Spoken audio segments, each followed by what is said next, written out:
So I worked up this sketch. I started out drawing it out in pencil, and then I decided I'd try put a little bit of pen into it.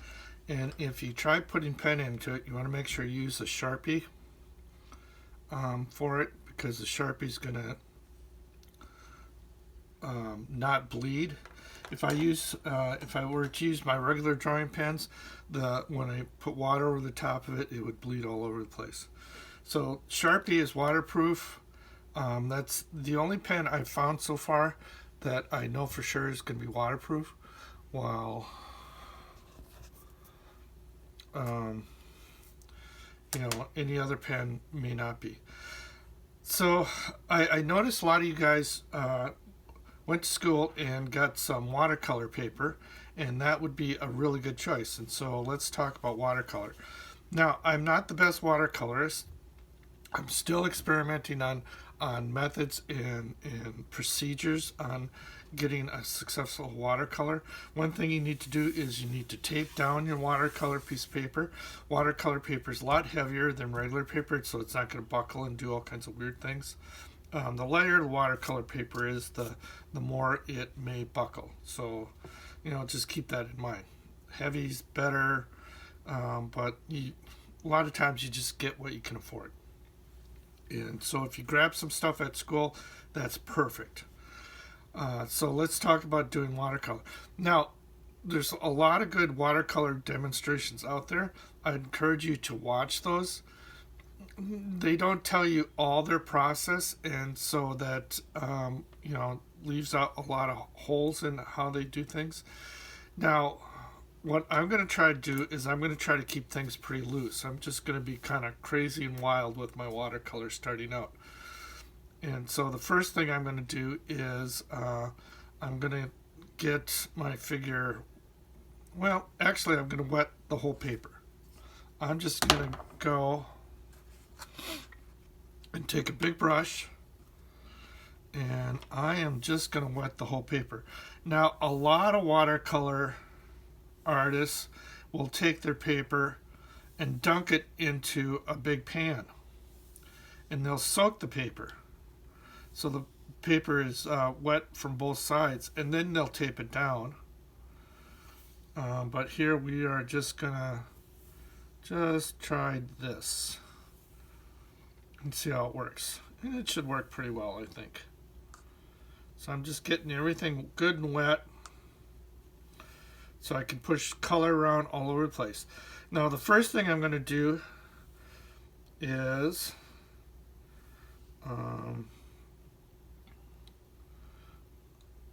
the first thing I did was I did pencil, I did pen, and then I did crayon.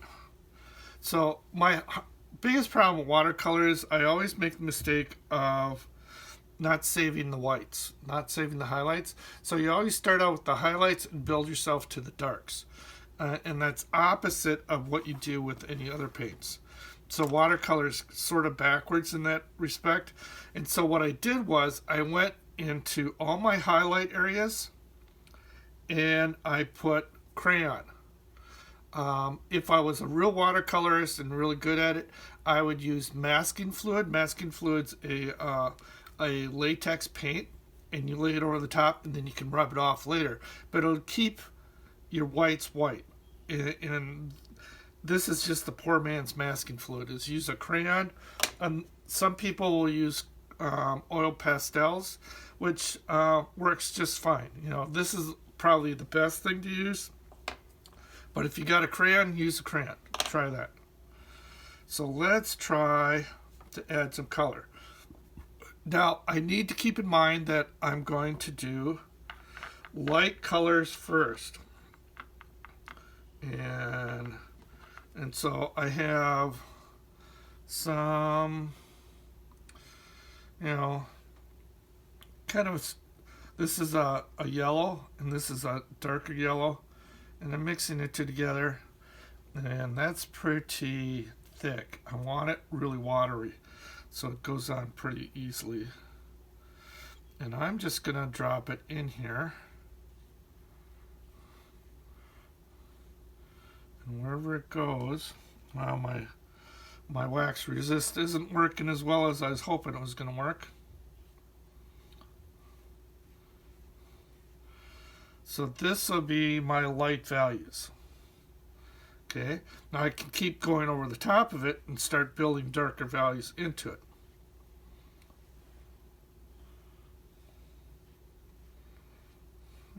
Here we go. And I'm just kind of getting this all over. And I don't mind having it out here, which is fine. Out in the negative space, not a problem. I am just doing light values. I just want to get a layer of light values all over everything. Oops. Now if it gets a little soupy, you can always take it and push your colors around a little bit. Now remember, watercolors will always dry just a little bit lighter. It's similar to working with acrylics. And I'm just going to do it out here. Now I need to have, watercolor is kind of funny. The more you control it, the less interesting your watercolor is going to be. The less you control it, the more interesting the water kind of spreads out and does interesting things. See, I know I want that to be a highlight. So I'm just going to pull up some, so I'm using a dry brush. So I'm just wiping it on a cloth. And I'm just going to pull up my highlights in some areas. I know this is going to be a highlight. I know this is going to be a highlight because I don't want that as dark as what it is. And I can do that while everything's still wet. And it's not a problem to use a dry brush to make some areas lighter.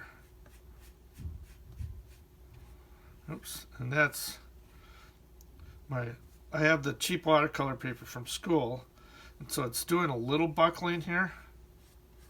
That's okay. Not going to worry about it. And so I'm getting a few puddles here. I'm just sopping up some of the water from those puddles. Here you can see where I put the crayon on to keep the watercolor from sopping up. You know what? I think I'm going to just try. Yeah, there we go. That works. Much better. Sometimes you just have to be inventive. You just have to try different ways of getting things to work. And here I'm just using my towel as a brush. Now, isn't that fun? Huh? Okay, so I have lots of water on here. Probably a little bit too deep. I want that to dry, but since I don't have time to make it dry, I'm just going to make it a little less watery with the paper toweling. So now let's see. So I have my light value color here. And so now I want to add a darker value. The next darkest value would be, so this is the lightest, next, and this light red here will be my next value. And I am just going to drop that in some areas and let that kind of seep around. So I'm not going to try to control it too terribly much. So I have the darker areas. Now this is very, very red. And of course we're going to go over the top of it with other colors to modify it.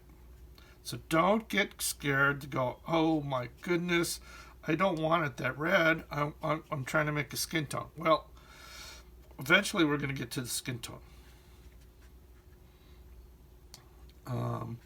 I'm just going over the top of some of these areas. Where are my shadows? I know there's a shadow here. I should really be using the biggest brush possible. This brush is probably just a little small for what I want to do.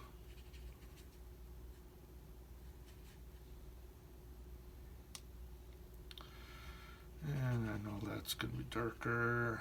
This is going to be darker here. And there's some darker values here. Yeah. And I'm not being real precise. I'm just trying to keep it loose. Be loose when you're working here. And it looks like my crayon is not doing what I want it to do. So what do I do as an artist? I make do, I make it work. You know, just because something didn't work doesn't mean, you know, you just learn one way of how not to do something. And a lot of times that's how artists do things, is you discover new ways of how not to do things.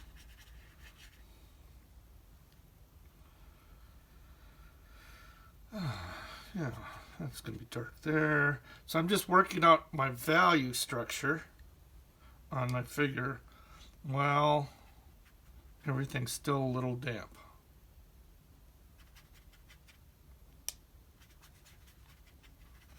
And letting the water seep out. If I want to add more water, I can just add more water to it. Oh, okay, that brush is too small. Here, let's use the bigger one. Yeah. There. That gives me a little more water too that I can push around, because I want it to act like watercolor. See how this is kind of seeping out? I want it to behave like watercolor, like it flows. That's the beauty of watercolor, is getting it to flow. And I'm pretty happy with how this is looking. It's coming along. And notice I'm not worried if it flows off my figure here. Not a big deal.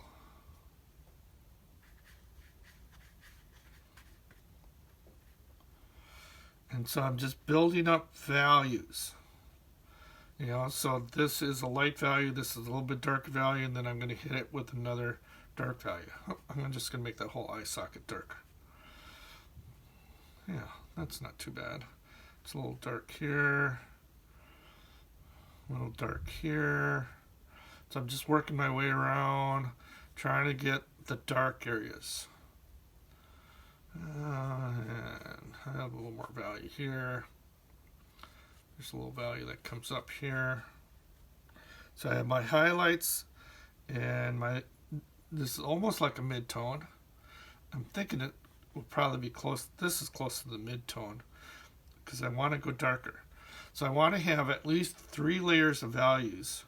If I can get 4 out of it, even better. You know, I love it. You know, that's perfect. I'm going to make that darker. And so I'm just kind of working out some of my value structure. I'm doing this as quick as I can, because I know watching a video isn't as much fun as painting yourself. Okay, shadow that goes across here. Oops, that could use a little more water, because I don't want to have dry brush yet. Or painting wet and dry. I want to keep it wet and wet right now, just to help keep things flowing. I want it loose. I want that feeling of things just kind of flowing on the paper. Ooh, I love that. And I want that darker down here for sure. And just getting the water to flow. Let's see, there's a shadow that happens here.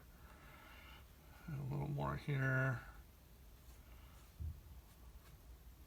A few shadows here.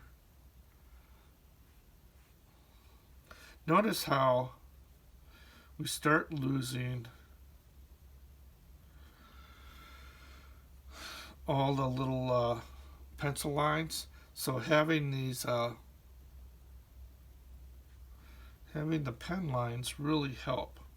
Because right now I can barely see the pencil lines, and I'd probably be going, ew, I can't tell where my shapes are. You know, I spent all that time working out and drawing this thing out, and to lose it once I put watercolor on and not be able to tell where I'm going. Okay. That's not too bad. So what do you think? It's pulling together. It's starting to look like something now. Okay, I'm going to make that a little darker. I'm going to make this a little darker. And it's still somewhat monochromatic. Mono meaning one color. You know, it's just doing values. And that's what I'm doing, is I'm just working the values, Just keep telling yourself you're working values and shapes and things to help it all work together. Okay. And notice how I can get very fine. I can get a fine line here, just with the edge of the brush. And this is a pretty big brush, you know. Okay.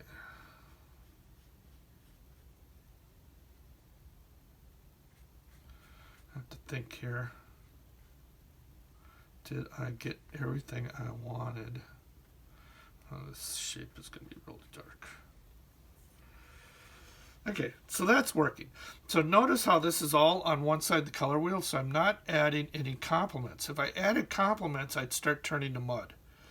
I don't want any mud yet. You know, some areas I want to add complements, but not right now. I'm still trying to get these shadow shapes. Let's see, there's a shadow that goes somewhere in here.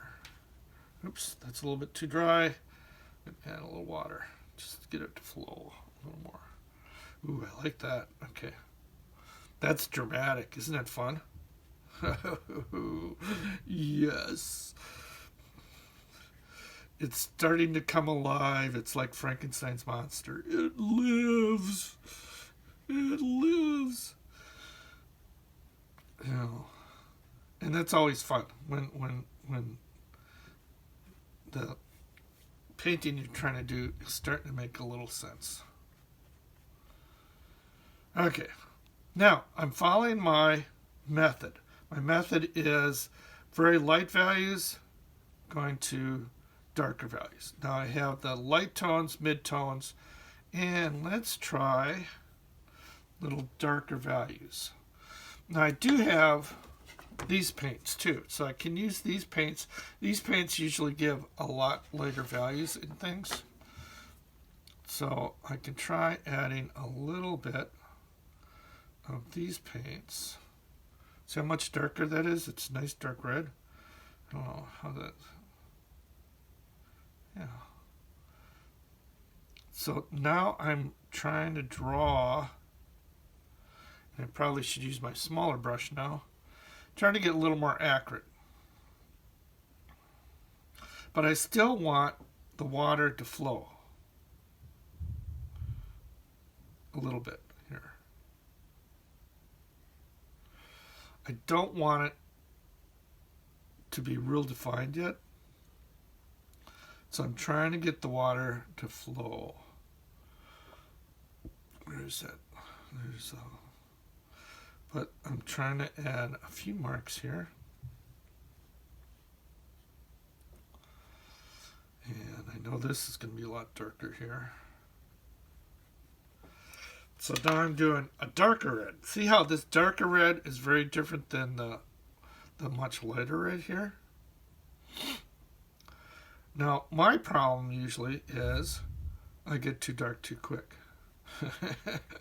I get too excited, and then everything ends up being dark. Ugh, you know? And I look back and I realize I just lost control of it. So I need to be careful not to go too crazy. Oops, maybe I'll do some of that. That's a pretty good red. And, okay. So notice how the paper's starting to dry a little on me. and I can wet it to get it to flow, but I want to start working towards more wet and dry as I go along here. And I can do that while the paper starts drying. Okay, and there's a bunch of little lines that go like this. And a shadow here alongside the face. So it's just working out some of these issues. Is it working? Yeah, it's still working. The black Sharpie is really helping me. So, whew, I'm glad I did that. You know, because otherwise I could be in trouble right now if I didn't have that black Sharpie helping me. Okay, so I'm liking how this is going together. It's getting there. You know, and I don't mind if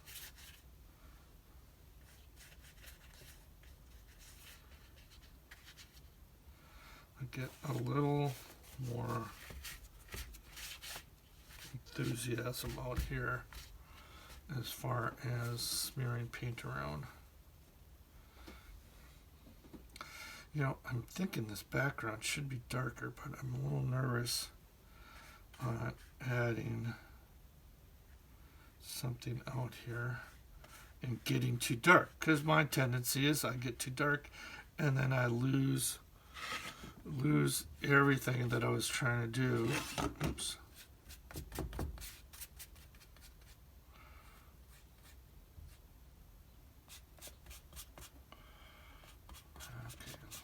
Starting to dry a lot over here. Okay, so now this darker red is almost makes a really nice mid-tone also. So I'm not sure. I should probably go darker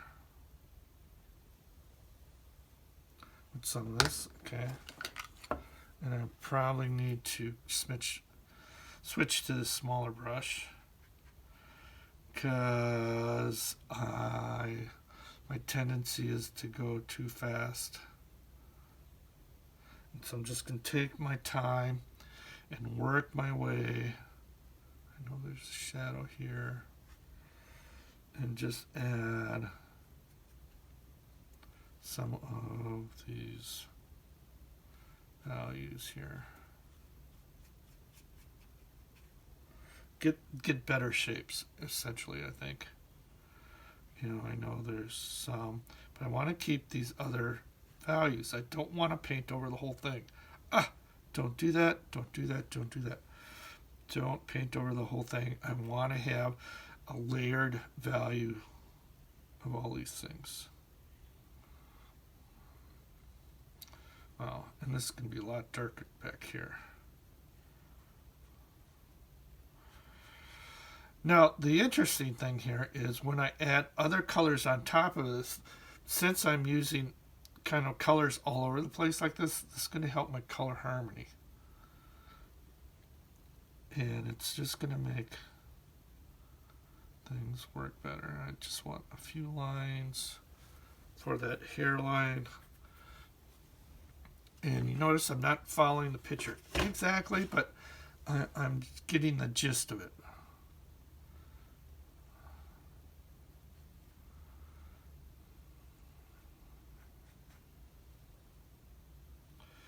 Getting the flow of some of those hairs.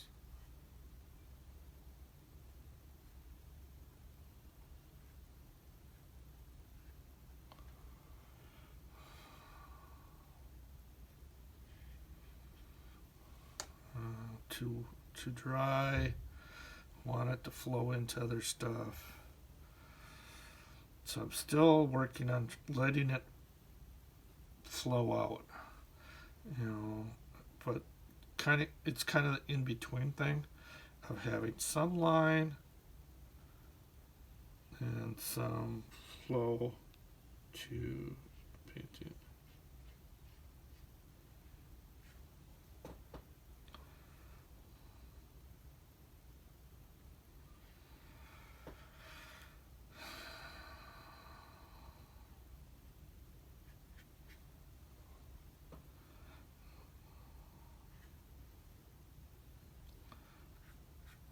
Well, I guess next time I'll have to make sure I have some blocking fluid. If I were to do this seriously, I would go buy some blocking fluid. It's well worth the money. It's sweet stuff. It has a shelf life. It only lasts so long. And so, if you do a lot of watercolor, you definitely want to have blocking fluid.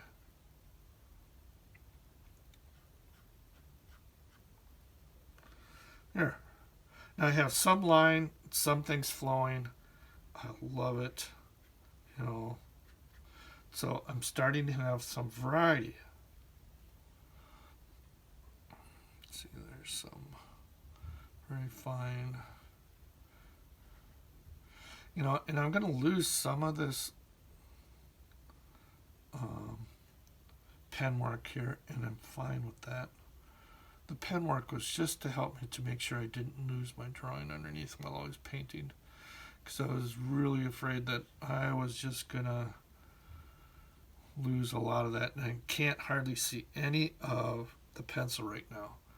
And I'm so glad I did that, because otherwise I would be in a boat with no paddle. I'd end up having to redraw things and redo everything that I had if I didn't have some pen work there.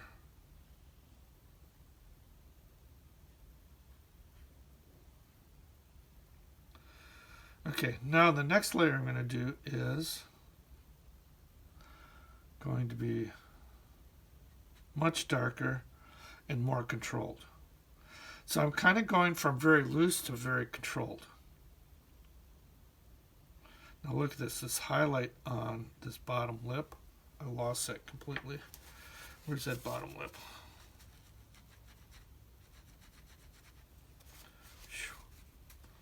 Bring that highlight back.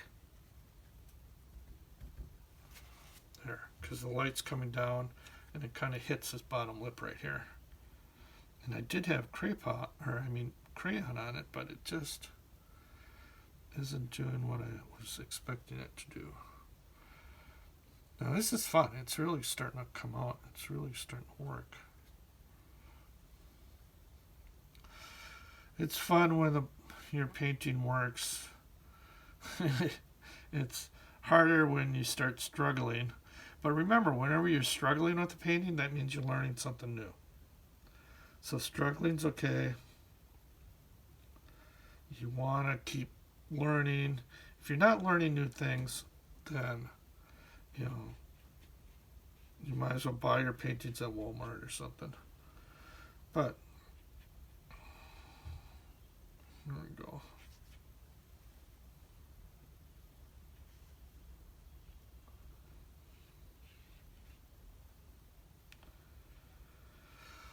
Okay, now I want to go. I've got pretty good highlights right here, here, because the light's hitting the face the most there. And I've got some highlights in here. I'm kind of losing some of these. Yikes. I'm doing what I said I didn't want to do. But that's okay. Well, we'll just see. So now I want to start using much darker colors. Darker value colors. And as this is all drying up on me here,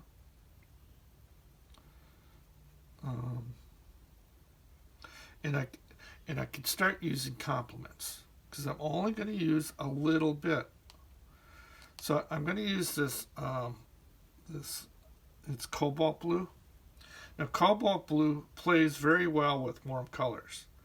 Phthalo blue doesn't play well with warm colors because it's more of a green. It's a complement. And so, but the cobalt blue will mix with the red and it'll create a nice purple if I want it to. So now I'm just doing, that's looking a little muddy. Why am I getting muddy here? Wipe that off.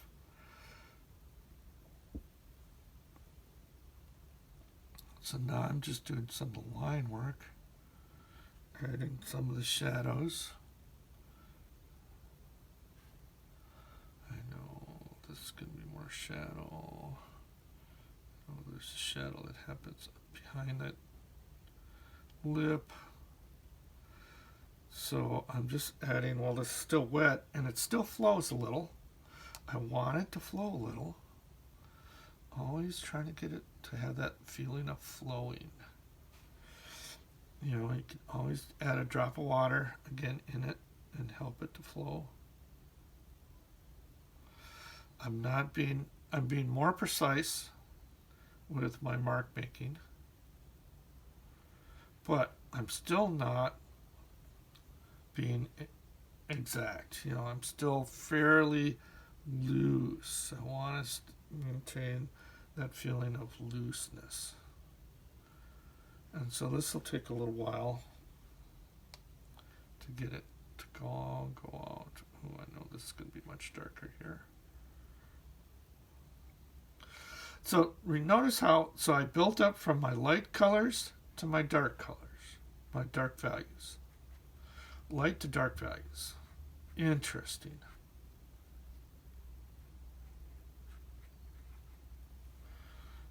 More water. Flow. Flow. Be free. Yes. There you go. Let it be free. Let your colors flow. I love it. More water. More water. There we go. Ooh. Darker. I want there, where's that shadow going to be? Somewhere right in here, right? Yes. Oops, now let's see how that's too dry. More water, be free.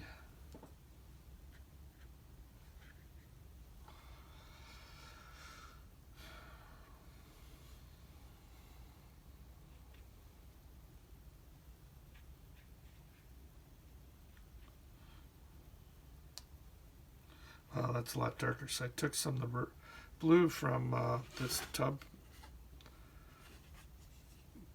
These colors here. And that's a lot darker. That's going too far, too fast. I want to slowly build up these values. Where's that shadow? There's a shadow here, right?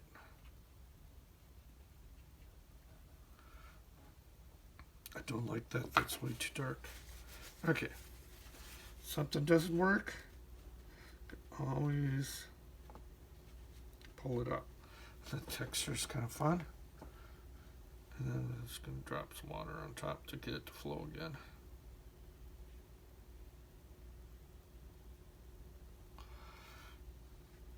Yeah, use a big brush.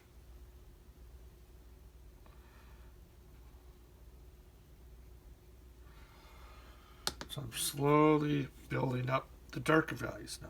I'm getting a little puddle here. I'll take care of that later. Okay, so this blue is a little bit too strong. I definitely make that a little thinner.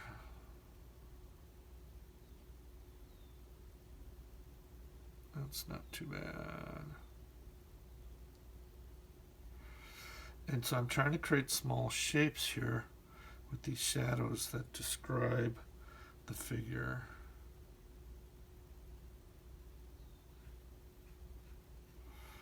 Where's the shadow here? There's a shadow that comes down here, right?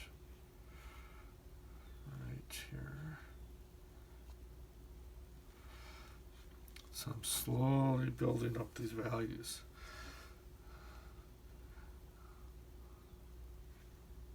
So this painting would be described as a very warm painting. Now, you can have paintings that are warm or cool. Sometimes it's better to make a decision to choose one or the other. You know, but it's coming along. Now remember, all these are going to dry lighter.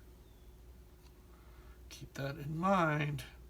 Don't be shocked when you come back after everything's all dry and it's much lighter in value than what you thought it was going to be. Oh, I like that, how that flows into that. How much fun is that? Just trying to just building up the values, slowly getting them a little bit darker, a little bit darker.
So this is what I ended up with. I hope you guys took something from this watercolor lesson.